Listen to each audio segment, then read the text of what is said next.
आज आपण पाहणार आहोत फारसी सलवारची कटिंग आणि स्टिचिंग। तर त्यासाठी येथे 4 पदरी कापड मी फोल्ड करून घेतलेला आहे आणि फारसी सलवारची लेंथ ही आपल्या नॉर्मल सलवारपेक्षा 3 ते 4 इंच जास्त असते।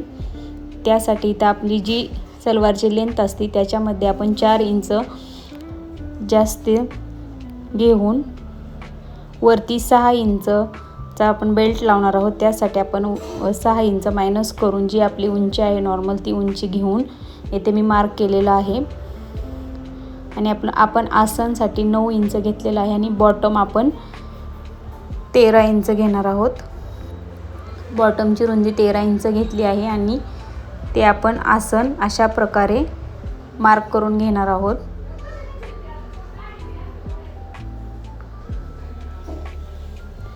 हे आपलं बॉटम 13 इंचावरती आहे। 1 इंच आपण फिटिंग करून आपलं 12 इंच तयार बॉटम होईल। आता आपण याची कटिंग करून घेऊया।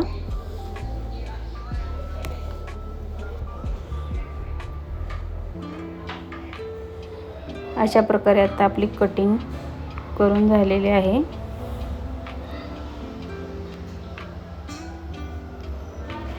हा सलवार दिसायला अतिशय छान दिसतो आणि शिवायला पण अगदी सोपा आणि झटपट होणार आहे।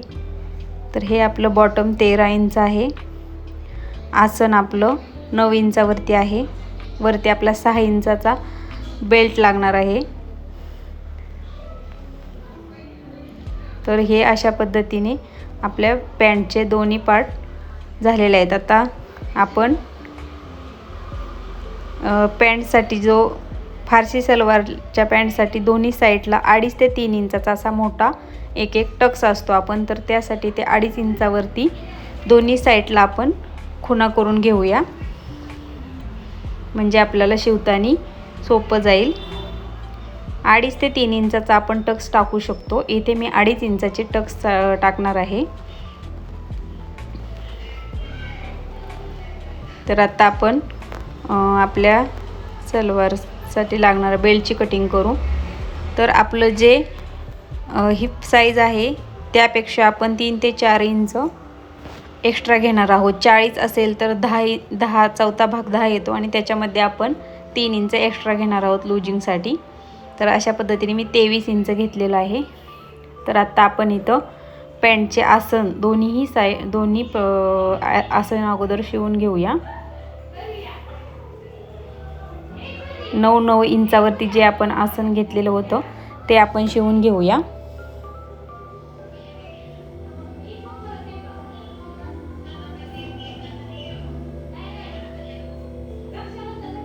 आता हे आपलं आसन दोन्ही शिवून झालेलं आहे। आता आपण सुईच्या बाजूने सलवार करून जे आपण 2.5 इंचावरती जी खूण करून घेतलेली आपलं चुन्या टाकण्यासाठी, तर आपण ते दोन्ही साईडचे जे चुन्या आहेत 2.5 इंचाच्या त्या अगोदर आपण टाकून घेऊया। अशा पद्धतीने चुने टाकून घ्यायची। एका साईडची झालेली आहे। आता आपण दुसऱ्या साईडची चुने टाकून घेऊया। आपण 3 इंच पण चुनी घेऊ शकतो। इथे मी 2.5 इंच घेतलेले आहे आणि यासाठी 2.25 मीटर कापड फारसी सलवारसाठी ओके आहे। आता हे आपण आपल्या सलवारची जी बॅक साईडचं जे आसन आहे ते आपण अगोदर चुन्या टाकून घेऊया आणि आपली एक जी आपण मेन इथं 2.5 इंचाची जी आपण चुनी टाकली त्याच्या शेजारी आता आपण छोट्या चुन्या टाकून घेऊया, जेवढं आपलं एक्स्ट्रा कापड आहे ते। आणि आपल्याला चुन्यांची जी दिशा आहे ती आपल्या आसनच्या साईडने अशा चुन्या द्यायच्या आहेत।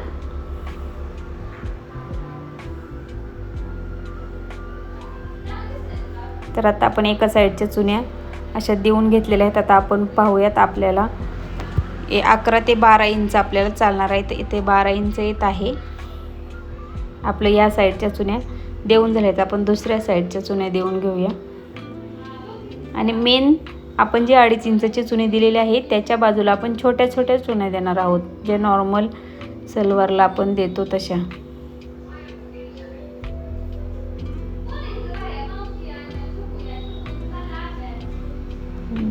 झाले. आता आपल्या ह्या साईडच्या पण चुन्या देऊन झालेल्या आहेत. आता आपण एकदा टेपनी मोजून घेऊया. तर हे आपलं बरोबर आपल्याला 23 इंच हवं आहे. जर आपल्याला हे थोडं जास्त वाटलं तर आपण बॅक साईडनी एक एक छोटीशी चुनी देऊ शकतो. आता हे पहा इथं 24 इंच आलेलं आहे. तर आता आपल्याला हवं आहे 23. तर आपण बॅक साईडनी एक एक छोटीशी चुनी टाकून घेऊया.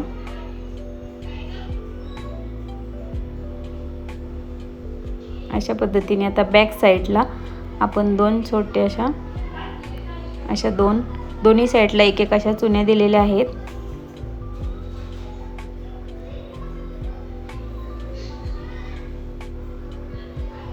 आता हे आपलं अशा पद्धतीने पॅन्टच्या चुन्या देऊन झालेल्या आहेत. आता आपण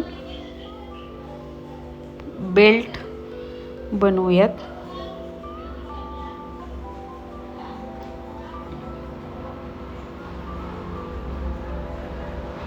व्यवस्थित आपण ह्याचं माप घेऊया. त्यानुसार आपल्याला बेल्ट शिवता येईल. आता हे 23 इंच बरोबर झालेलं आहे. तर आता आपण 23 इंचाचा बेल्ट तयार करून घेऊया. आणि बेल्ट आपल्याला वरती 6 इंचाचा हवा आहे.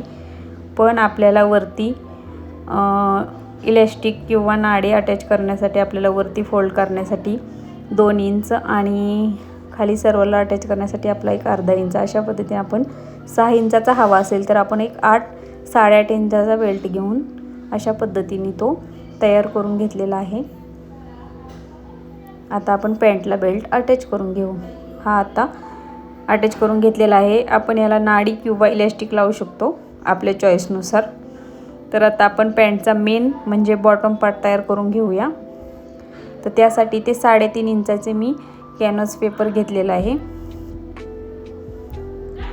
तो मी असा पॅन्टच्या उलट्या साईडने मी असा त्याला प्रेस करून घेतलेला आहे चिटकवून. आणि आता आपण ही पॅन्टची सुईची बाजू आहे तर त्याच्यावरती आपण सेम 4 ते 5 इंचाची एक अशी पट्टी ठेवून घेऊया. आणि ती पट्टी आपण अशी वरनं बरोबर आपण जे मार्जिन सोडलेलं आहे कॅनव्हासच्या बाजूनी त्याच्या एकदम साईडनी आपल्याला अशी शिलाई घ्यायची आहे देऊन. कॅनव्हास पेपरवरती शिलाई येऊ द्यायची नाही, नाहीतर आपली फिनिशिंग बिघडते. एकदम कडेने अशी आपल्याला टिप मारून घ्यायची आहे.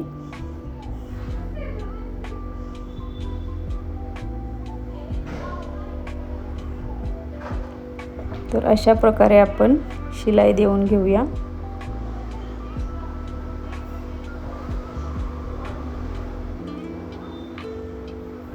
आणि ह्या पॅन्टचा बॉटम तयार करण्यासाठी बॉटमला जे आपण कॅनव्हास पेपर वापरतो त्याचा बॉटमची जी रुंदी आहे ती जास्त असते. आपल्या नॉर्मल जो आपला सलवार असतो त्यापेक्षा जास्त असते. म्हणजे 4 इंच 5 इंच असं आपल्याला बॉटम तयार करून घ्यावा लागतो. तर हे आता ही पट्टी जी आपण जोडलेली आहे ती आपण अशा आतल्या साईडला आता फोल्ड करून घेणार आहोत.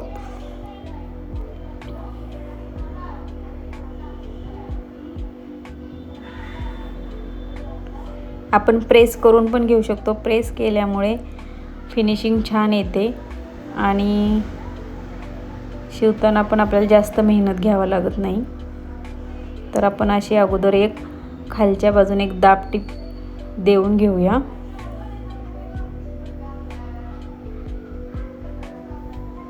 आणि इथं जाड असा मी कॅन पेपर वापरलेला आहे. आपण पेस्टिंग पेपर पण वापरू शकतो.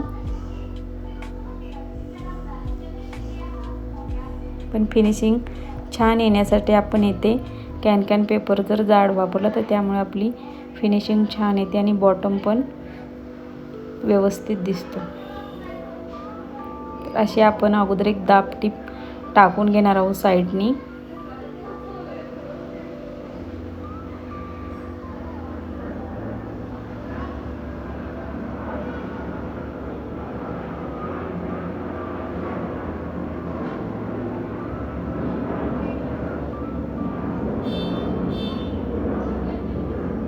हे आपले अशा पद्धतीने दाबटीप टाकून झालेली आहे.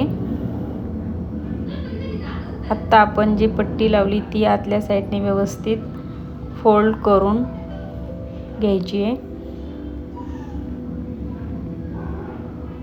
अशा पद्धतीने आपण फोल्ड करून त्यावरती पण आपण एक टीप टाकून घेऊया.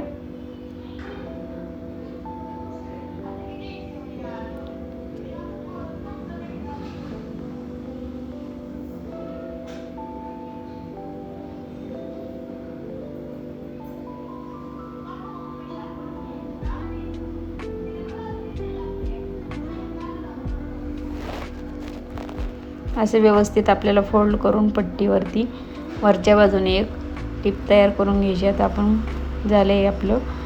तर आता आपण एक पाऊण म्हणजे एक मशीनच्या आपल्या फूटप्रमाणे आपण अशी अर्धा इंचावरती आपण सरळ रेषेत टिपा मारून घेणार आहोत. ती डिझाईन अतिशय छान तयार होती आणि दिसायला पण खूप सुंदर दिसतो सलवारचा बॉटम. तर अशा पद्धतीने आपण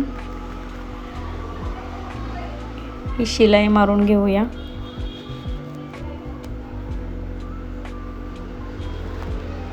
सरळ रेषेत आपल्याला शिलाई मारून घ्यायची आहे.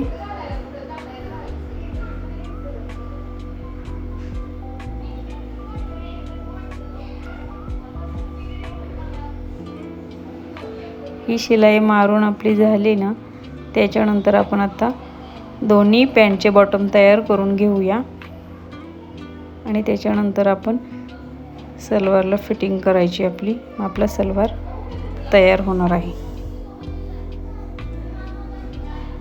चला, दोन्ही बॉटम मी तयार करून घेते आणि नंतर आपण सलवारला फिटिंग करून घेऊया.